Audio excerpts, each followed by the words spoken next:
ప్రతి కుటుంబం నివాసం కోసం కట్టుకోబోతున్న ఇంటిలో పూజ గది, కిచెన్ రెండూ ఒకే చోట అంటే ఒకే రూమ్లో ఉండొచ్చా ఉండకూడదా అనేది పెద్ద సరైన సమాధానం దొరకని సందేహం.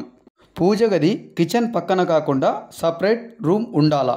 లేదు కిచెన్లోనే ఉంటే ఆ పూజ గదికి డోర్ ఏమైనా ఉండాలా? లేకపోయినా పర్వాలేదా? పూజ రూమ్కి కిచెన్ ప్లాట్ఫామ్కి టచ్ అవ్వకూడదు, గ్యాప్ ఇవ్వాలి అంటారు. ఎందుకు? ఇవ్వకపోతే ఏంటి? భక్తి పేరుతో భ్రమలో పెట్టి లేని భయాన్ని కలిగించి పూజ గది అలా ఉండాలి, ఇలా ఉండాలి అని రకరకాలుగా చెప్తున్నారు.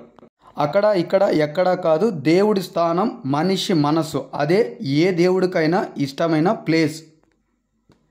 దేవుడి కోసం కట్టే ఏ నిర్మాణమైనా ఏ రూపంలోనైనా కట్టొచ్చేమో కానీ దేవుడి రూపం మాత్రం ఎవ్వరూ మార్చలేరు.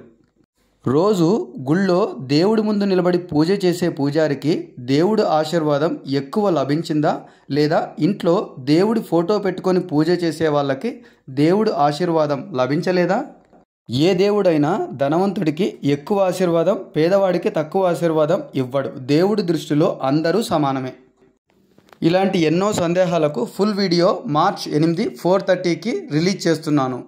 ఎవరికి ఎలాంటి సందేహాలున్నా పూర్తి సమాచారం, సమాధానం ఆ వీడియోలో దొరుకుతుంది.